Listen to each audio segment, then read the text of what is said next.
சோறு சாப்பிட்டாதாங்க பசியாரும், சோறுன்ற வார்த்தையை சொல்றதெல்லாம் பசியாராது. இந்த அரசியல்லாம் நமக்கு எதுக்குங்க? நாம பாட்டுக்கு நடிச்சோமா, 4 காசு பார்த்தோமான்னு இருக்கலாம் தான் ஆரம்பத்துல நானும் நினைச்சேன்.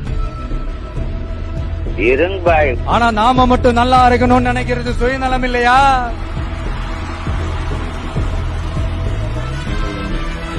நம்மள வாழ வச்ச இந்த மக்களுக்காக நாம் எதுவும் செய்யாம இருக்கிறது நல்ல விசுவாசமா இருக்குமா?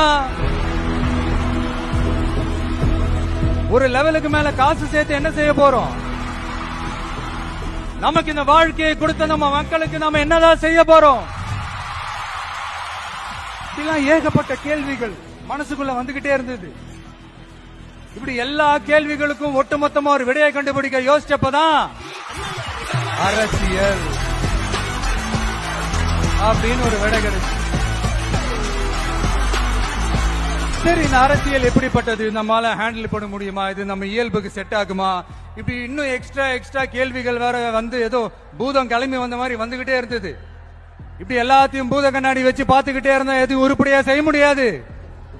சில விஷயங்கள்ல பின் விளைவுகளை பத்தி யோசிக்காம இறங்கி அடிச்சாதான் நம்மள நம்புறவங்களுக்கு நல்லது செய்ய முடியும்னு இங்க தோணுச்சு.